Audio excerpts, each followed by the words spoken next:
Hello and welcome to yet another episode of Gihu Talkies. I'm your host Himanshu, and our special guest for the day is the multi-talented writer and actor Shri Gopal Dutt sir. Very good morning, sir. Thank you my Welcome to dear. the show. Thank you. Sir starting करते हैं sir 1999 से आपकी NSD की training complete हुई and Nainital से मुंबई का जो सफ़र आपने तय किया, आज जब आप पीछे मुड़ के देखते हैं एज अ थिएटर आर्टिस्ट, आपको क्या लगता है कि कितना असर उसने आपकी आर्ट पे डाला है? बहुत असर डाला है एक्चुअली. 99 जो मैं एनएसडी से निकला था, एक्चुअली नैनीताल से दिल्ली बीच में एक पड़ाव है. Yes sir. तो दिल्ली के बाद मुंबई में गया और वो जर्नी बहुत लंबी है और उसमें बहुत सारी चीज़ें हैं, तो बहुत सारा असर है उसका. और लाइफ से आप सबसे ज़्यादा सीखते हो. आप उसके एक्सपीरियंसेस जो आपने किए हैं वही आपके आर्ट फॉर्म में रिफ्लेक्ट होते हैं. तो लंबी जर्नी और बहुत सारे अनुभव हैं और उनका बहुत सारा असर है. Great sir. सो हम आपसे पहली बार मुखातिब हुए थे, मगर अपनी जनरेशन के बच्चों की बात करूं, हाँ. शायद तेरे नाम से. हाँ. सर आपकी कॉमिक टाइमिंग्स के लिए आपको बहुत ज़्यादा लोग क्रेडिट देते हैं. हाँ. एंड इसमें आपको क्या लगता है कितना रोल आपका ट्रेनिंग का रहा है या फिर ये नेचुरली था? नहीं, ट्रेनिंग का भी बहुत रोल है, ऐसा नहीं है. लेकिन हर किसी के पास, हर इंडिविजुअल के पास अपने कुछ स्किल्स होते हैं जो उसको इजीली एक्सेसिबल होते हैं या इजीली वो परफॉर्म करता है. तो मुझे लगता है थोड़ा सा कॉमेडी में मेरा एक हल्का सा नेक था और फिर वो करते करते मैंने की तो बहुत तरह की चीज़ें हैं, बट वो शायद हिट कर गया. Yes sir. और लोगों को पसंद आ गया, तो इसलिए बहुत सारी चीज़ें वही हैं जो याद रहती हैं. पसंद नहीं से लोगों को आपके कई किरदार ऐसे हैं जो बहुत ही ज़्यादा पसंद आते हैं. फिर वो टीवीएफ के पिक्चर्स की हम बात करें, हम बैचलर्स वर्सेस ब्राइड जैसे एपिसोड्स की बात करें, हाँ. और आपके कई और शोज़ की भी हम बात करें, तो आपकी टाइमिंग्स हो, आपकी एक्टिंग हो. फिल्मिस्तान भी एक आपकी जो मूवी थी sir, national award winning film, उसके बारे में अगर आप कुछ बताना चाहें हमारे दर्शकों को. तो वो बहुत ही इंटरेस्टिंग कहानी थी. और नितिन कक्कड़ जो उसके डायरेक्टर थे, उन्होंने कहानी लिखी थी और उनके पास बिल्कुल बजट नहीं था, बिल्कुल पैसा नहीं था. और आज जब हम जितने भी उस फिल्म के हिस्सा रहे हैं लोग, जो उसमें क्रू था या जो भी पार्टिसिपेट कर रहे थे, आज जब हम लोगों को बोलते हैं कि वो फिल्म केवल 21 दिन में बनी है, तो ये किसी को यकीन नहीं होता. वो केवल उसमें से 19 दिन हमने बीकानेर के बिल्कुल रेगिस्तान में की थी और कोई सुविधा नहीं, और मई में जलती हुई गर्मी में वो फिल्म शूट की थी. लेकिन वो कहानी इतनी अच्छी थी कि सबको बहुत ट्रस्ट था कि ये कहानी अगर सही से बना ली तो ये लोगों को बहुत पसंद आएगी, और जो हुआ भी, और वो फिल्म ने नेशनल अवार्ड जीता. Exactly sir. लोगों ने काफ़ी सराहा भी उस कहानी को. बिल्कुल. Sir, despite being so many tremendous actors from the NSD and our theatre industry, still theatre is not seen as a viable full-time profession by many. So आपको क्या लगता है कि हमारी जो थिएटर इंडस्ट्री है बेसिकली इंडिया की, इसमें सबसे ज़्यादा इंफ्रास्ट्रक्चर नीड डेवलपमेंट कहाँ पे है? मुझे लगता है कि एक तो इसका जो एज यू सेड कि एक तो इंफ्रास्ट्रक्चरल पार्ट है कि हर शहर में, छोटे बड़े हर शहर में थिएटर होने चाहिए. चाहे वो छोटे ही क्यों ना हो, 100 सीटर क्यों ना हो, लेकिन एक कल्चर उससे बनता है. जैसे महाराष्ट्र में छोटे छोटे गांव में भी थिएटर्स हैं और लोग जाते हैं. मतलब महाराष्ट्र में इतना वो पार्ट ऑफ योर कल्चर है कि आपको हर महीने 4-5 नाटक देखने ही है, पूरी फैमिली के साथ. ये मुझे लगता है वो डेवलप करना पड़ेगा पूरे देश में, और ऑडियंस डेवलप करनी पड़ेगी कि ऑडियंस थिएटर तक आए, टिकट खरीदे, और उसके बाद, क्योंकि एक बार जो नाटक देख लेता है वो अपने आप कन्वर्ट हो जाता है. Yes, sir. लेकिन वो पहली बार उसको थिएटर तक लाने और उसको एक ये आदत डालने की कि देखो, फिल्मों में जब लोग टिकट खरीदते हैं तो उनको कुछ नहीं लगता, बट पता नहीं समहाउ वो भी north side of the India में ये है कि टिकट खरीदने में, थिएटर का टिकट खरीदने में लोगों को बड़ी दिक्कत होती है. लोग बोलते हैं अरे पास नहीं हो सकते क्या, जो हम फिल्मों में कभी नहीं पूछते कि पास है. फिल्मों में पास का कोई कॉन्सेप्ट ही नहीं है. एग्जैक्टली. लेकिन थिएटर में पता नहीं क्यों है ऐसा नॉर्थ साइड में कि लोग पास मांगते हैं या इनविटेशन मांगते हैं. तो मुझे लगता है वो थोड़ा चेंज करना चाहिए, और वो यंग लोग ही कर सकते हैं. अगर यंग लोग आपस में खुद से नाटक करें और उसको ऑर्गेनाइज करें और एक कल्चर डेवलप करें लोगों के बीच नाटक देखने जाने का, उसकी मुझे लगता है बहुत ज़रूरत है। सो इसके इनिशिएटिव्स बेसिकली आपका कहना है आर्टिस्ट के साइड से एंड हमारी जो ऑडियंस है दोनों के साइड से आने दोनों की साइड ज़रूरत से, है। सोसाइटी और आर्टिस्ट दोनों की जिम्मेदारी है, क्योंकि वो थिएटर जो है ना वो बहुत, it's not just for the entertainment, Yes, it's a part of education. क्योंकि आप आज की डेट में आप कहीं भी जाते हो, आप किसी कंपनी के सीईओ हो या आप किसी ब्रिगेड को कमांड कर रहे हो, आप फौज में, आपको एक जनता के बीच में बोलने का स्किल आना चाहिए, एक कॉन्फिडेंस होना चाहिए कि मैं 100 लोगों को अपनी बात कॉन्फिडेंटली कह सकता हूँ। ये स्किल थिएटर देता है आपको। Yes sir. तो मुझे लगता है थिएटर हमेशा से ही, मुझे लगता है कि एक एजुकेशन सिस्टम का पार्ट होना चाहिए, हर स्कूल हर कॉलेज में होना चाहिए, और उसको बहुत गंभीरता के साथ पढ़ाया जाना चाहिए। ये नहीं कि साइड का कोई नंबर सब्जेक्ट बढ़ाने है। के लिए। हाँ, करेक्ट। Right sir.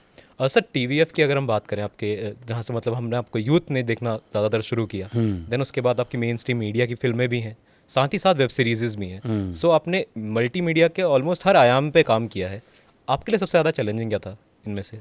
देखो, चैलेंजिंग तो आज भी थिएटर करना ही है, क्योंकि थिएटर में क्या है, एक तो उस तरह से पैसा नहीं है, दूसरा एक कम से कम कोई भी प्ले बनाने के लिए कम से कम 1 महीने की रिहर्सल तो आपको लगेगी। Yes sir.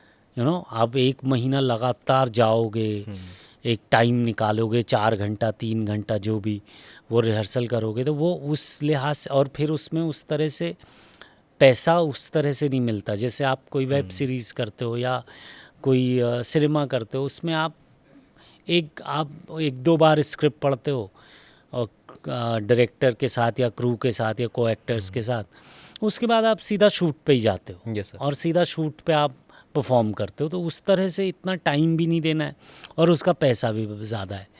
लेकिन थिएटर में आपको डेडिकेशन भी बहुत देना है और पैसा भी नहीं है। तो चैलेंजिंग तो थिएटर ही है, लेकिन यह है कि थिएटर जो सुख देता है, जो परफॉर्म करने का मज़ा देता है, जो लाइव ऑडियंस के रिएक्शन का जो वो है, आपको जो हाई मिलता है, वो किसी और मीडियम में नहीं मिलता। कई सालों पहले सर एक मूवी मैंने देखी थी, नाना पाटेकर सर की वजूद, आपने भी ज़रूर देखी होगी। नहीं, मैंने शायद नहीं देखी। वजूद सर जिसमें नाना पाटेकर सर का भी एक थिएटर आर्टिस्ट का ही बेसिकली रोल है। ओके, हाँ। एंड उसमें एक डायलॉग है उनका बहुत फेमस, हाँ। कि किसी के कान में खुद किस्मत ने कहा कि तू क्रिकेट खेलेगा, वो सचिन बना। हाँ। उसी तरह मल्हार के कान में भी किस्मत ने कहा कि तू कलाकार ही बनेगा या फिर कुछ और नहीं बनेगा। हाँ, तो वजूद का वजूद आज भी रेजोनेट करता है थिएटर आर्टिस्ट में, मुझे लगता है। एकदम। सर आजकल आर्टिस्टिक लिबर्टी को लेके भी बहुत सारे डिबेट्स हैं। लाइक एक तरफ सोसाइटी में हम देख सकते हैं कई ऐसी मूवीज़ हैं जिनको बहुत अच्छा सपोर्ट मिलता है गवर्नमेंट की तरफ से भी, सब्सिडीज़ उन्हें प्रोवाइड होती हैं, कई जगहों पे स्पेशल स्क्रीनिंग्स भी दी जाती हैं। ऑन द कॉन्ट्रेरी हमारा एक ऐसा मीडिया भी है जो क्रिटिकल एक्लेमेशन पाता है ओवरसीज़, संतोष जैसी मूवीज़ हैं, फूले हैं, बट इनको इंडिया में उतनी शायद मेन स्ट्रीम सिनेमा हॉल्स नहीं मिलते, या फिर इन्हें साइडलाइन कर दिया जाता है। तो आपको लगता है कि हमारा जो इस वक्त का सिनेमैटिक इन्वायरमेंट है कहीं ना कहीं थोड़ा सा पॉलिटिकली प्रोन ज़्यादा होता जा रहा है? ऐसा तो मैं नहीं कहूँगा, लेकिन मुझे लगता है कि हर तरह के सिनेमा की ऑडियंस है। एक बार वो सिनेमा आएगा तो लोग देखते ही हैं। मतलब ऐसा है नहीं कि मुझे पता नहीं इन फिल्मों का क्या है, लेकिन मुझे लगता है कि ऑडियंस तो हर सिनेमा की है और लोग देख ही लेते हैं कैसे ना कैसे। तो और ऐसा है नहीं, सभी तरह की फिल्में रिलीज़ हो रही हैं, I mean. Yes sir. But sir कहीं ना कहीं मतलब थोड़ा सा पॉलिटिकल इंक्लिनेशन आज के टाइम पे शायद ज़्यादा बड़ा है, ऐसा नहीं है पहले नहीं था? नहीं, मेरे को लगता है वो हमेशा से ही था। हमेशा से ही एक सेंसर बोर्ड तो हमेशा से ही था, और हमेशा उसमें यह है कि आपको एज एन आर्टिस्ट भी एक रिस्पॉन्सिबिलिटी आपकी होनी चाहिए कि क्या मैं समाज में कह रहा हूँ और क्या मैं वो जो कह रहा हूँ उसके कॉन्सिक्वेंसेस की रिस्पॉन्सिबिलिटी लेता हूँ या नहीं लेता हूँ। वो भी एक बात है। Yes sir. एक काफ़ी फेमस मूवीज़ हुआ करती थी सर जिनका एक अलग जॉनर हुआ करता था, स्पेसिफिक एक अवार्ड था इनके लिए, Nargis Dutt award for the best film on national integration. So ऐसी कई मूवीज़ देखते हुए हम बड़े हुए हैं, आपने भी देखी होंगी सर, रोज़ा, बॉम्बे उनमें से है। आपकी इनफैक्ट फिल्मिस्तान भी नेशनल इंटीग्रेशन के लिए एक बहुत अच्छी मूवी है। आज के अगर हम परिवेश की बात करें सर स्पेसिफिकली, यहाँ पे भाषाई मतभेद काफ़ी बढ़ गए हैं, धार्मिक मतभेद भी बढ़ गए हैं, इन नेशनल इंटीग्रेशन वाली मूवीज़ की आपको लगता है आज पहले से कहीं ज़्यादा ज़रूरत है? बिल्कुल ज़रूरत है। सिनेमा हमेशा से एक बहुत ही पावरफुल मीडियम रहा है और जो भी सोसाइटी में घट रहा होता है उस पर एक तरह का कमेंट, एक तरह का क्रिटिक वो हमेशा से फिल्में डालती हैं। तो अगर ऐसा है तो उस तरह की फिल्में अपने आप बनेंगी, जो भी जैसा भी समाज में घट रहा है उसको रिफ्लेक्ट करती हुई फिल्में बनेंगी और बन रही हैं। आपने सर कहीं आइकॉनिक कैरेक्टर्स किए हैं, स्पेसिफिकली अगर हम बोलें मल्टीमीडिया में या फिर यूट्यूब पे अगर हम बोलें, तो आपका सबसे फेवरेट कैरेक्टर अपना खुद का कौन सा रहा है उनमें? ऐसा कहना बड़ा मुश्किल है, क्योंकि जब आप किसी कैरेक्टर को हाँ करते हो तो वो इसीलिए करते हो क्योंकि आपको वो पसंद आया। कभी ऐसा नहीं होता कि आपको कोई कैरेक्टर बिल्कुल पसंद नहीं आया और आपने फिर भी हाँ कर दिया, ऐसा नहीं होता। सर्टेन डिग्री तक वो आपको पसंद ही होता है। बट बहुत सारे कैरेक्टर हैं, जैसे ऑफिस का जो कैरेक्टर है टीपी मिश्रा का, वो मुझे बहुत पसंद है। या और बहुत सारे, जैसे कालकूट एक सीरीज़ थी, उसका बिल्कुल अलग शेड का कैरेक्टर था। रिसेंट जो आपका काम हमने देखा था सर, वेल्डन सीए साहब, उसके कैरेक्टर के बारे में अगर आप थोड़ा बताना हाँ, वो भी एक बड़ा इंटरेस्टिंग कैरेक्टर है कि एक सीए है जो बच्चों को पढ़ाता है और फिर कुछ उसकी लाइफ ज़िंदगी में होता है और वो छोड़ देता है पढ़ाना, और वो फिल्म की कहानी है कि क्यों वो छोड़ता है। तो वो भी बहुत इंटरेस्टिंग कैरेक्टर था क्योंकि उसमें दो अलग अलग एज थी और शेड्स हैं दो अलग अलग, तो काफ़ी इंटरेस्टिंग है वो भी। एज एन आर्टिस्ट अगर हम लिबर्टी की बात करें तो आपको ये सबसे ज़्यादा किस फील्ड में मिलेंगी? वेब सीरीज़ करने में, आपका इंडिपेंडेंट यूट्यूब कंटेंट करने में, या फिर आपका थिएटर में? नहीं, ऐसा लिबर्टी जैसा कुछ है नहीं कि आपको जो सब्जेक्ट है वो करता है, जो मतलब जैसे एज एन एक्टर आपको, आप एज अ राइटर आप ये डिसाइड कर सकते हो, एज एन एक्टर आपको जो कैरेक्टर में एक्साइट करता है वो आप करते हो, तो वो कुछ नहीं है। बट हमेशा की तरह मुझे लगता है कि थिएटर में हम बहुत एक्सपेरिमेंट कर सकते हैं। थिएटर जो कि हम एक लैब की तरह है, थिएटर आइडियाज़ की लैब है जिसमें आप अपने आइडियाज़ को टेस्ट करते हो, और उसमें बहुत, क्योंकि उसमें ऑडियंस भी बहुत जेनरस होती है, ऑडियंस भी नए आइडियाज़, नए थॉट्स को एक्सेप्ट करने के लिए रेडी होती है। Yes sir. सर आपने स्टार्टिंग ही अपने करियर की थिएटर से करी थी, देर आफ्टर आपने राइटिंग में भी हाथ आजमाया है और बेहतरीन काम आपने राइटिंग में भी किया है और एक्टिंग में भी किया है। सो जो हमारे आने वाले थिएटर आर्टिस्ट हैं और those who are aspiring to apply for NSD and other such institutions, उन्हें आप क्या रिकमेंड करेंगे कि आज के टाइम पे उन्हें मल्टीटास्कर होना ज़्यादा ज़रूरी है या एक क्राफ्ट को उन्हें रिफॉर्म अच्छे से करना चाहिए? नहीं, मुझे लगता है ये it all comes in one, under one umbrella, कि ये आर्ट का अगर आप कर रहे हो तो उसमें सब आ जाता है कि आपको पढ़ना भी पड़ेगा ही, आपको परफॉर्म करने के लिए आपको रिसर्च भी करनी पड़ेगी, आपको लिटरेचर पढ़ना पड़ेगा, कहानियाँ पढ़नी पड़ेंगी, कविताएं पढ़नी पड़ेंगी, और जब आप पढ़ते हो तो आपको अपने आपको समझ आता है कि मैं भी कुछ, मुझे जो थॉट आ रहा है उसको क्या पोइट्री फॉर्म में लिख सकता हूँ या कहानी फॉर्म में लिख सकता हूँ। तो मुझे ऐसा नहीं लगता कि एक उस पे, ये सारा एक ही चीज़ है। अगर जब हम आर्ट की बात करते हैं तो आर्ट और लिटरेचर जो है वो एक ही चीज़ है मेरे लिए। तो मुझे लगता है कि लिटरेचर से कनेक्शन बनाना बहुत ज़रूरी है किसी भी आर्टिस्ट के लिए, किसी भी आर्ट फॉर्म के लिए, चाहे आप पेंटिंग कर रहे हो, चाहे आप गाना गा रहे हो, तो लिटरेचर आपका, असल में literature is the backbone of every art. Yes sir. आपकी अगर मैं फेमस कुछ पर्टिकुलरली आपकी इंटरेस्टिंग बुक्स जानना चाहूँ तो सर? मेरी बहुत सारी बुक्स हैं। मुझे हिंदी में विनोद कुमार शुक्ल की किताबें बहुत अच्छी लगती हैं, चाहे वो दीवार में खिड़की रहती हो या फिर नौकर की कमीज़ हो या खिलेगा तो देखेंगे हो, फिर निर्मल वर्मा हैं, फिर उदय प्रकाश जी की बहुत सारी कहानियाँ मुझे पसंद हैं। फिर एक इटालियन राइटर हैं कैल्विनो इटालियानो, उनकी कहानियाँ मुझे बहुत पसंद आती हैं। चेखोव हैं, ऐसे जो बड़े लोग हैं वर्ल्ड लिटरेचर में, उन सब की कहानियाँ पढ़नी ही चाहिए। मतलब आपकी भी अपनी इन दिनों एक बहुत बहुचर्चित कविता भी कह सकते हैं, गीत भी कह सकते हैं, हाँ, और करो थिएटर। हाँ, वो एक्चुअली वो गीत तो है ही, वो एक शो है एक्चुअली। वो एक 1.5 घंटे का शो है जिसमें मैं बहुत सारे अपने थिएटर के एनेक्डोट्स सुनाता हूँ और बहुत सारे ऐसे गाने गाता हूँ जो मैंने ओवर द पीरियड अलग अलग नाटकों के लिए लिखे हैं। तो वो शो अभी चल रहा है, काफ़ी जगह हो रहा है। अभी हम Yes, sir. दिल्ली, मुंबई, बेंगलोर ये सब तो हमने किया ही है, गोवा, और अब हम जर्मनी भी जाएंगे अक्टूबर में। देहरादून में भी हमको मिलेगा? देहरादून में मैंने किया है एक शो। यस सर, एक शो आपने किया हाँ, है? एक शो किया है, बट आगे भी प्लानिंग है। Great. और मैं चाहूँगा ग्राफिक एरा में मैं वो परफॉर्म करूँ। Definitely, आप लोग sir. ऑर्गेनाइज करवाइए। Sure sir. क्योंकि यहाँ पे भी काफ़ी स्टूडेंट्स हैं जो एस्पायर करते हैं। करेक्ट। Media और वो में जाने इट्स के not just about theatre, it's a fun show. Yes, sir. उसमें बहुत फन गाने हैं अलग अलग तरह के, और उसके शोज़ हो रहे हैं। हाँ, मतलब हमने सिंगापुर किया, बैंकॉक किया, अभी ये सब चल रहा है। आप सर अपने आप में एक बेमिसाल कॉमिक आर्टिस्ट हैं। मैं तो पर्सनली आपकी कॉमिक टाइमिंग्स का बहुत बड़ा फ़ैन हूँ। आपको आजकल के टाइम में सबसे बढ़िया कॉमेडी देखने को कहाँ मिलती है? यूट्यूब पे, या फिर हमारी मेन स्ट्रीम फिल्म्स में अगर हम बोलें, या फिर हमारे मेन स्ट्रीम न्यूज़ चैनल्स पे? नहीं, मुझे लगता है कि आजकल कॉमेडी का जो स्तर है वो बहुत बढ़ गया है।